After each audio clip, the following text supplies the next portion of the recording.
Hi guys, good morning! So again, advance Happy New Year sa inyong lahat. So kanina meron tayong upload, general love reading. Okay, so ngayon, dadagdagan pa natin. So another general love reading for today and then bukas na lang ako mag-upload ng pick a card.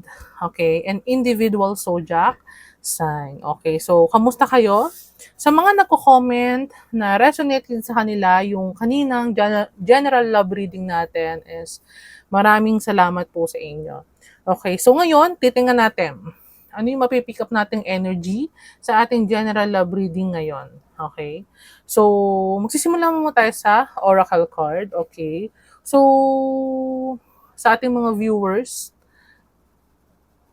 ano ba yung scenario, situation, okay, na makukuha natin para ngayong umaga sa ating mga in separation, okay? Twin flame journey.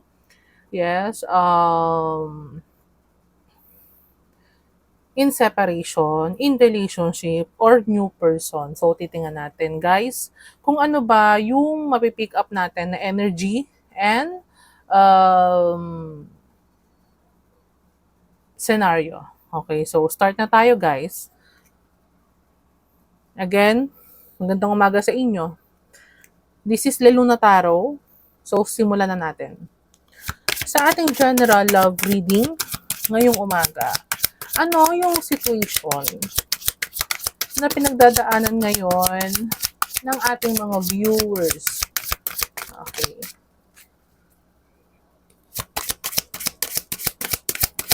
General love reading. Okay. First card. Indecisive. I know my inability to make a decision hurts you. Okay? For some of you, maybe there is a person na hindi makapag-desisyon ngayon. Okay? When it comes to love, okay, it's either this person or sa mga viewers natin is you are the one who is dealing with more than one person, okay, or um, you are indecisive or having a difficulty to have a decision in regards of love. O pwede sigurong kung bibigyan mo pa ba ng second chance yung another person or ipupursue mo pa ba yung isang person, okay, or new connection. Yes, or there is a options here na kailangan magdesisyon. Okay, it's either between two or more persons. Okay. Pwedeng iba sa inyo siguro, it can be a third party or third party when it comes sa job, okay, family matters, okay, it can be. So, indecisiveness, it can be a Libra, air sign, okay. Pwedeng yung feminine dito yung nahihirapan mag-decide. Okay, so yun yung nakukuha ko. So, tingnan pa natin. Additional information, general love reading para sa aking viewers ngayong umaga. So, ano nakukuha dito siguro? Yung iba sa inyo is nahihirapan kung bibigyan pa ng chance yung other person. O pwedeng nalaman niya na nasa third party siya. Or it can be different things eh. So, tingnan pa natin.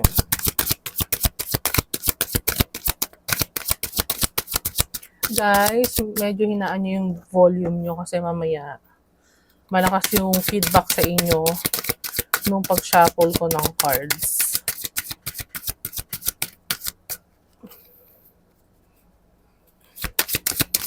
So, give me more cards for my viewers. General love reading. Ano yung situation ngayon na nararanasan nila? Meron ako narinig kung magle-let go ba or magle-let go, mag-move on na. Okay, so yung iba sa inyo siguro having a difficulty if magle-let go na ba sa isang connection. Ayaw tayong bigyan ng card. Oops, okay. Broken. I feel shattered about this situation. So, okay. For some of you po pwedeng, kung sino man dito, yung indecisive over a situation, is the one who feel broken din, okay? Broken sa situation na meron siya. Po pwede sigurong mahal pa niya yung person. Or it can be, alam niyang may masasaktan siya kapag nag-decide siya or namili siya. Or it can be, mahal pa niya yung person, kaso nga lang, paulit-ulit naman siyang sinasaktan. Kaya, hindi makapag-take decisions kung sino man yung feminine dito. Okay? So, meron ako nakukuhang ganon. Indecisiveness and being broken. Okay? So, third card, habits. I don't know if we will ever change. Uy. So, malakas sa akin dito na nakukuha ko na someone is may nagawang pagkakamali over another person. It can be, siguro, yung iba sa inyo nag-cheat, okay, or nagsinungaling, hindi nagsabi ng totoo. So, meron akong nakuhang ganun. Kasi, tingnan niyo indecisiveness, broken, and habit. So, po pwede sigurong habit na nung guy dito. Okay. Guys, it can be a feminine or a masculine. So, take what's resonate. It can be yung other person is habit niya na kasi yung gumawa ng mali or ilang beses niya na siguro nagawa yon and siguro ilang beses na rin siyang pinapatawad nung other person. Halimbawa, kung ikaw man yon, yung mga viewers ko, ilang beses mo nang pinapatawad tong person na to, kaso parang naging habit niya na kasi yung ginagawa niyang kasalanan. Or it can be if this person is cheating or niloko ka. Kaya yung isa dito is indecisive kung patatawarin pa ba niya tong person na to. Kung sino man yung feminine dito, nararamdaman ko na mahal pa niya kasi yung person. Sobra din siyang nasasaktan. Okay.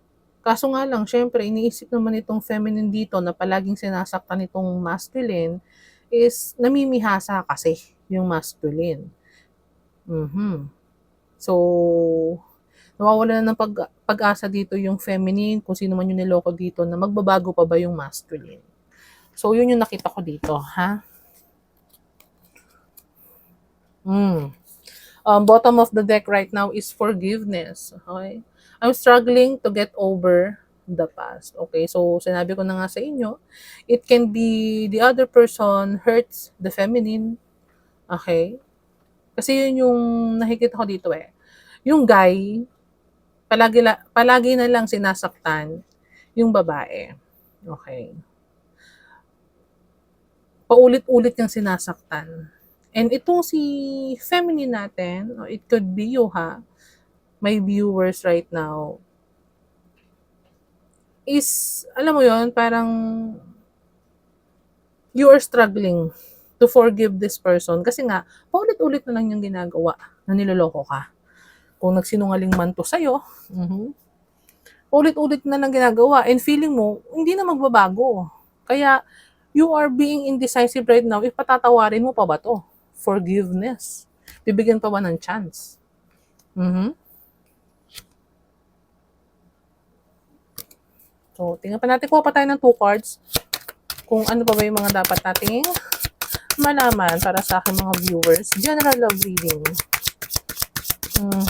Indecisive ang feminine natin dito over this situation. Kung patatawarin pa ba niya yung ating masculine. Kasi naapektuhan na yung feminine dito, emotional niya. Kasi nga paulit-ulit na ginagawa sa kanya. Next. Sabotage. I mess up the good things in my life sometimes.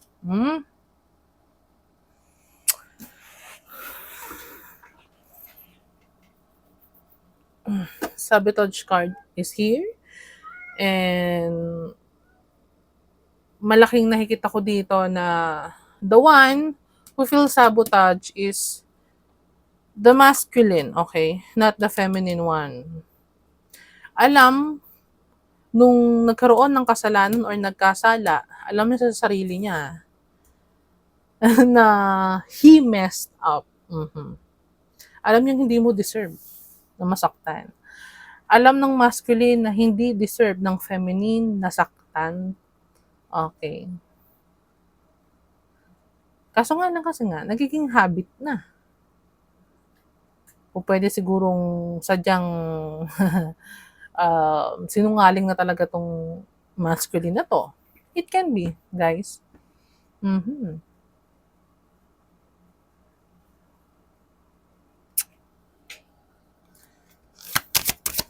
Last card for my lovely viewers. General love reading. Nararamdaman ko na kung sino man yung feminine dito, yung niloko, sinaktan is sobrang nasaktan talaga. 3 of Swords. Nakikita ko dito. Sobrang nasaktan yung feminine natin dito. Kung sino ang niloko. Kung sino yung pinagsinungalingan.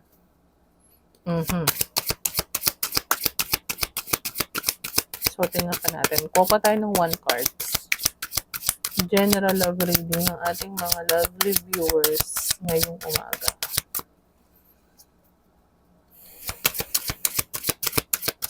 Alam ng feminine natin dito na once nabigyan na naman niya ng chance itong guy, itong masculine, is mauulit na naman yon kasi habit na eh. Habit na nitong guy. Pwedeng mambabae, baliwalain si feminine, di ba yung feminine natin?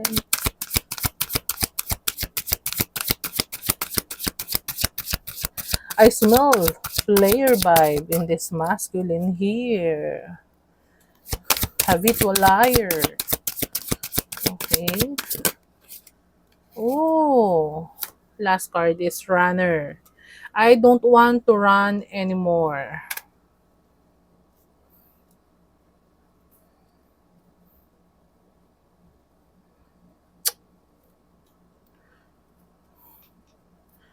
Maybe the masculine here.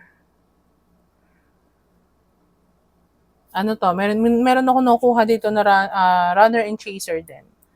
Okay.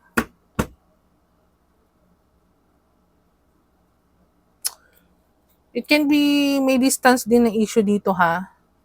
Sa inyong dalawa. Nung person mo. Ha? Sa aking mga viewer right now. The other one is a runner and the other one is a chaser. Maybe the feminine here is the chaser and the masculine here is the runner. Okay.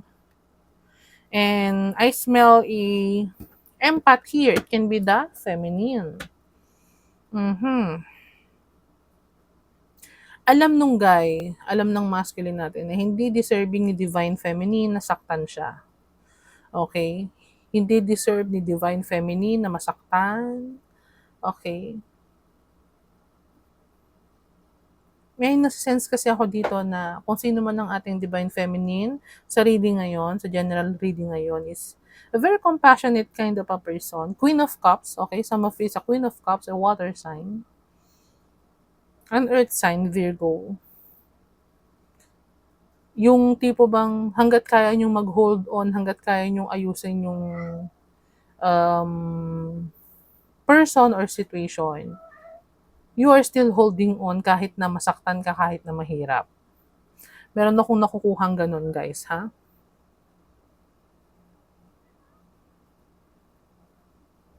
And meron din ako nakuha na kung sino man yung masculine dito is a very good looking guy. And sana ito na hinahabol siya. Yes. Meron ako nako dito na merong bad boy vibes. Okay. It can be a bad boy, a player. Okay. It can be a Gemini, a Capricorn, a Taurus. Okay. Meron ako nakuha ganun din na Scorpio. Sa ating mga masculine, if you are dealing with this sign na binanggit ko. Our feminine, maybe is a earth sign, a water sign. Okay. Or a fire sign. Okay, so tingnan pa natin, guys. On our tarot card. So, ano pa ba? Kung makikita natin dito sa over this situation ng ating viewers right now. Uy, tumalon agad. 7 of Wands. Our feminine here is standing her ground, put a boundary, okay, over this masculine.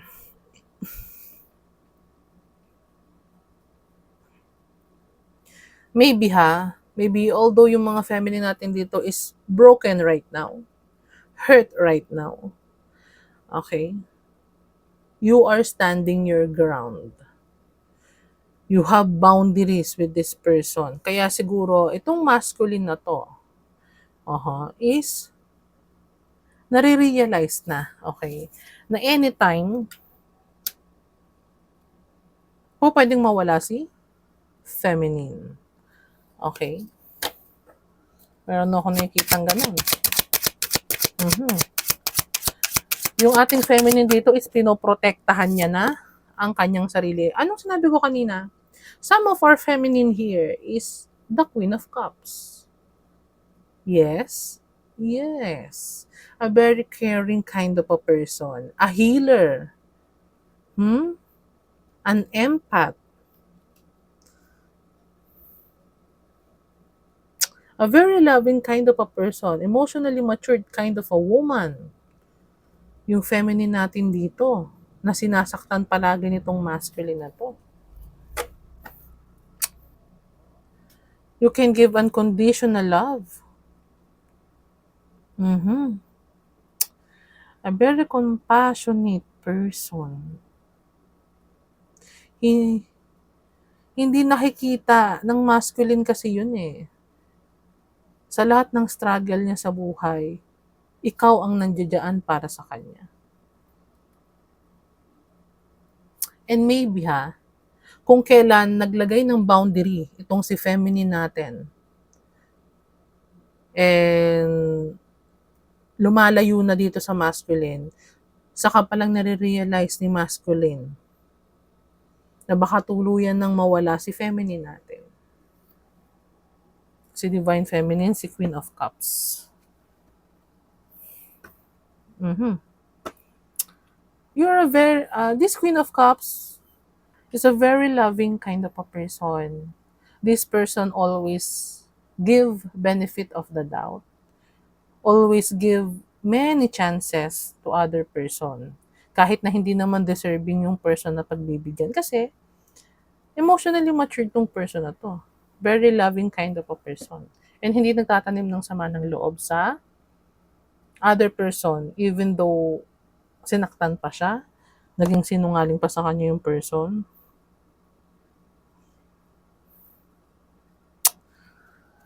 Tingnan pa natin. Maybe the masculine here is the King of Swords, an air sign. Ano sinabi ko kanina? It can be a Gemini. The one who is playing. The one who is running. The one who is hurting our feminine, divine feminine. Hmm? Maybe ang ating mga feminine, ang ating mga kababaihan right now na niloko, sinaktan, pinagsinungalingan is having a clarity right now. Okay na baby,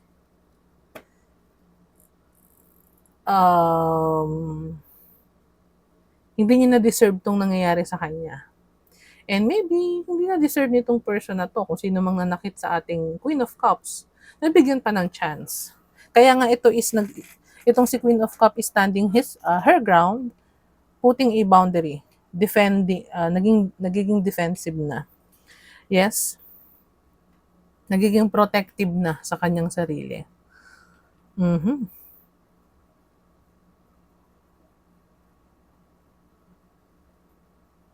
And maybe right now, our divine feminine here, the one who is hurt, is having a high standard and having an epiphany na. Okay? Na hindi na po pwede to. Kasi habit na eh. And feeling niya, hindi na magbabago. Kasi ugali na nung masculine. Ang magsinungaling, manloko, okay. Yes.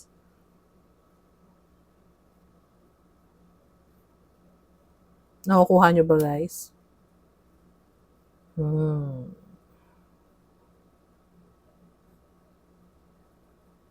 Our divine feminine here is having a realization. And firm siya sa sarili niya na ngayon. If before, she has a heart over her head, ngayon, is firm na siya sa decision niya. And she is head over heart na ngayon. Although, Queen of Cups to, a very loving, matured kind of a person. Na-realize naman niya kasi na binabaliwala siya. So, ang bilis ng ang bilis ng pag-swap. Nagiging na ngayon, nagiging standing her ground na tong ating kababaihan over this masculine who is a runner.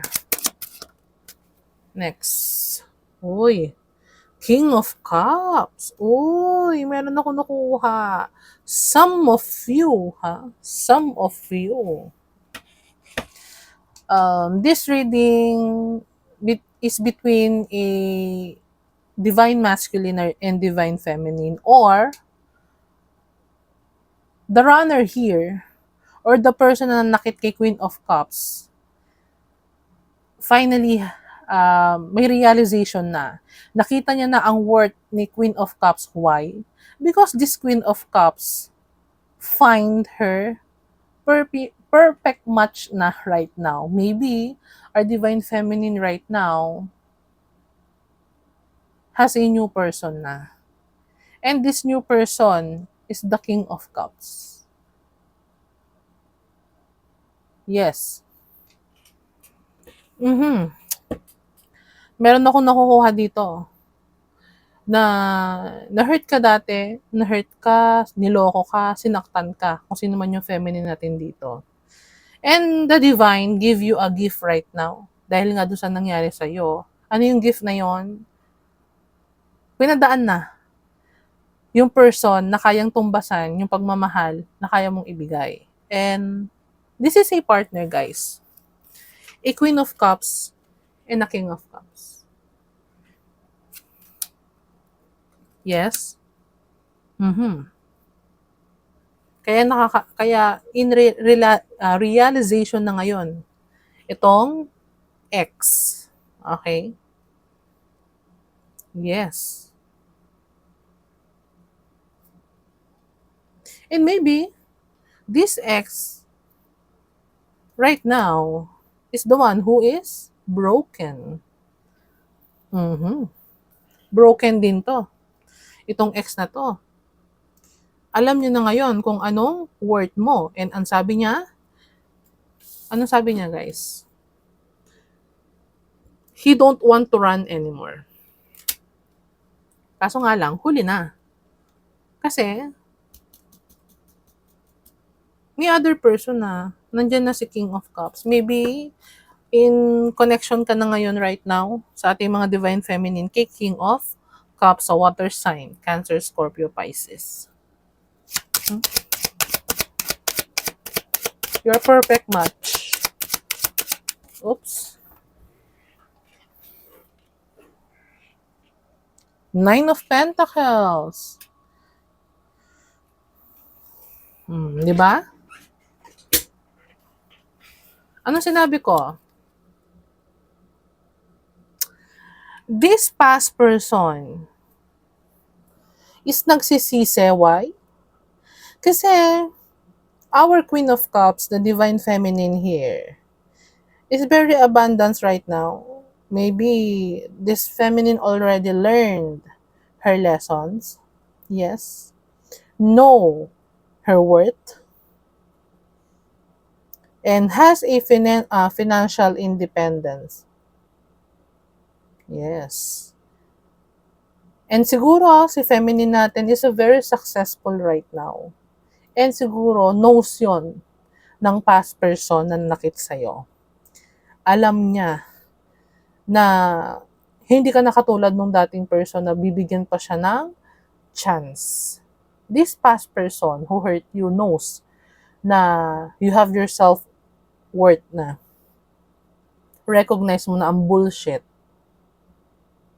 And alam mo na habit niya na talaga na magsinungaling. You're a very beautiful right now. Our Divine Feminine. A wish fulfillment. And nagsisisi ngayon tong person na to. This past person knows na sinabotage niya yung connection nyo eh. Hindi siya nagtino. Nagpapahabol siya. Hindi naman kailangan gawin yon. This person or this past person knows your worth na. And wala na siyang ibang magagawa. Why? You have your match na. You have this King of Cups na. Huli na. So, kuha pa tayo ng ating last card. Oy, thank you. Nine of Cups. Nine of Pentacles, I'm so sorry kanina. And Nine of Cups. 9-9. Nine of Pentacles, Nine of Cups. Wish fulfillment. Our Divine Feminine right now is contented where she is. Kontento na siya with her King of Cups.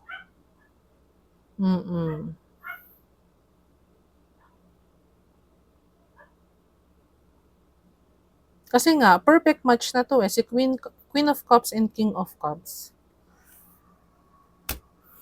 Yes. Actually, the one or the past person is embody King of Swords. Yes. Kaso, hindi siya nagpaka-king. Maybe this person, ginamit niya yung katalinuhan niya.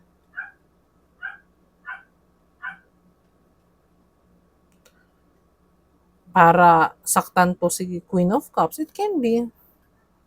Air sign. Gemini, Libra, Aquarius. You are the missed opportunity of this past person. And po pwedeng maging nightmare niya yon. Paulit-ulit niyang maalala, ma-remind na you are the missed opportunity sa buhay niya. Wala na siyang magagawa kundi tingnan ka na lang sa malayo. Alam niyang hindi ka na niya mababawi kasi nakikita niyang masaya ka na dun sa new person.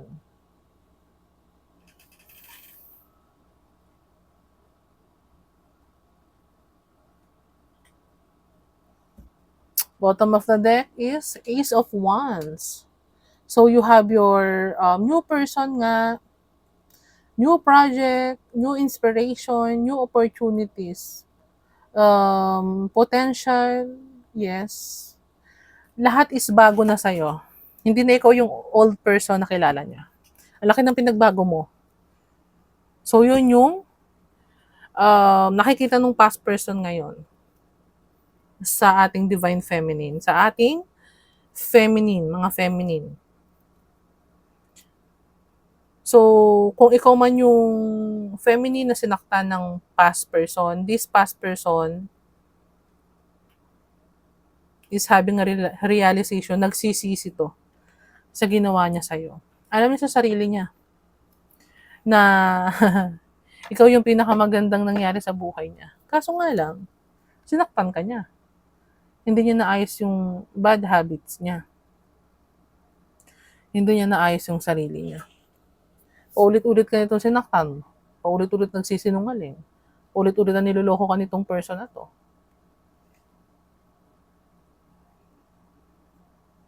King of Cups, ay King of Swords siya eh.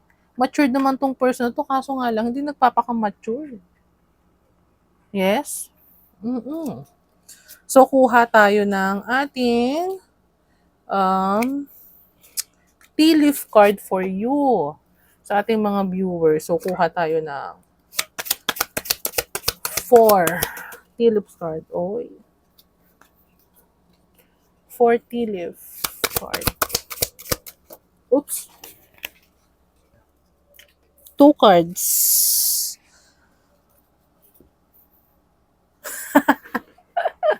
First card, Turkey. Someone is behaving stupidly. This person or this past person who hurts our divine feminine feels stupid. Why? Hello! Queen of Cups na tong feminine natin. A very beautiful, matured emotionally, a queen, and a loving kind of a person. Kaso, niloko pa niya. Sinaktan niya. Eh ano siya? Stupid, right? Dark woman, dealing or relationship with a woman with dark complexion or hair. It could be our divine feminine here. It could be a dark woman, okay. Or maybe this past person who hurts our divine feminine puts our Queen of Cups in a third party. It can be. Okay. Coins. Money will be coming to you. Our divine feminine is very abundant right now. Pwedeng may success ang ating divine feminine sa career, sa finances, okay? Maganda ang flow ng business. Yes. Coins. Money will be coming to you and this past person knows. You are the missed opportunity of this past person. And nagsisisi tong past person na to. Kaya nga, he feels stupid. Oh my gosh. Nasa huli talaga ang pagsisisi. Okay, 2 cards.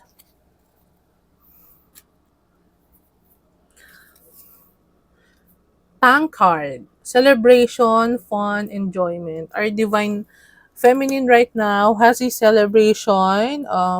Maybe with this new person. Okay, the King of Cups. Her perfect match. Okay. And nakikita yon and alam siguro nitong past person, maybe this past person is spying on you. It can be. Next card, Cup. You should accept valid criticism. Oh my gosh. Maybe this past person who hurts our divine feminine is hindi matanggap na siya naman talaga kasi yung may kasalanan. Kaya nangyari yung separation between the two of you. Okay, so kuha pa tayo ng isang card. Tea leaf card. 1 card for okay. So 1 card. Vulture. Depression, anxiety. Worried that someone is against you. This past person who hurts our divine feminine or your ex kung ikaw ang Divine Feminine ha, sa ating mga viewer, itong ex mo has a depression and anxiety. Nag-worry to kasi nga, maybe if our Divine Feminine is very successful and meet his perfect match na guy and successful din tong person na to. And maybe itong ex na to is hindi maganda ang finances ngayon, career or anything. Natatakot siya na mamaya baka balikan mo siya. Or, syempre, gano'n naman kasi talaga kapag ang isang tao is nagkaroon ng kasalanan sa other person. Maybe siguro talagang masaklap ang ginawa nito sa'yo, sa ating Divine Feminine. Hindi maganda ang ginawa nito sa'yo. Kaya natatakot tong person na to, tong past person, napaparanoid siya, na babalik sa kanya yung ginawa niya sa'yo. Sa ating Divine Feminine. Yes. It can be.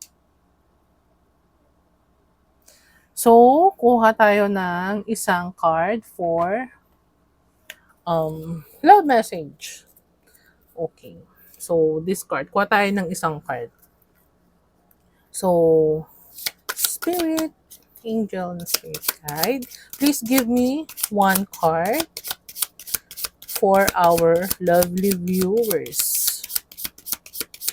Okay. Kuha lang tayo ng one card. Oops. Thank you. Secret admirer. Someone has deeper feelings for you than they are letting on. This ex still admires you. Pinapakita lang ito na parang wala siyang pakialam. Yung iba sa inyo ha, mga Divine Feminine na nakikinig right now, kung akala mo na itong ex mo is wala nang pakialam sa'yo, nagkakamali ka. This ex is still a secret admirer of yours, Divine Feminine. Lalo na yung sa mga nag-glow up natin na Divine Feminine or mga feminine. My gosh, itong ex na to is patay na patay pa rin sa'yo, obsessed pa rin sa'yo, and ina-admire ka pa rin ito. Why? Kasi napaka-strong mo. Kahit alam niya sa sarili niya na sinaktan ka niya ng sobra, dina-depress ka dahil dun sa ginawa niya. Kumbaga, bumaba yung self-esteem mo dahil dun sa ginawa niyang pagloloko. Na-admire ka nitong person na to. Kasi nalagpasan mo, nakayanan mo, yet, you are in a 9 of Pentacles and 9 of Cups. Diba? Blooming ka, nag-glow up ka. Hindi ka na-depress. Dumaan ka sa process ng pagiging broken. Siguro nagka-anxiety ka, yes. Pero, you stand your ground. You overcome kung ano man yung ginawa nitong ex na to. And bottom of the deck is balance. You are a balanced person, Divine Feminine. Love is not always about agreeing just for the sake of it. A great relationship is one that both supports and challenges. And our Divine Feminine right now, sa mga magre-resonate, is already found her perfect match, which is the King of Cups. Okay, so I'm very happy for those Divine Feminine na binigyan ng gift ng Divine ni Lord na ma-meet ninyo yung person na kayang suklian, yung love na kaya ninyong ibigay. Kasi nga, deserve nyo yun. Okay, so thank you so much sa mga nanood ng ating general love reading right now. Maraming salamat po. And I hope nag-resonate sa inyo itong reading natin. Kung nag-resonate sa iyo, please do comment, leave a comment, show some love kay Leluna na nag-resonate sa iyo yung reading natin. Okay? At kung hindi ka pa nakasubscribe, please do subscribe. Okay? And like this video. Bukas po mag-upload ako na pick a card. Okay? Para meron na tayong another pick a card reading. Kasi puro general yung aking in-upload kanina. Okay, so maraming salamat sa panonood. Hindi ko na pahabain ang aking sasabihin pa. God bless sa inyo and happy New Year. Maraming salamat. Bye!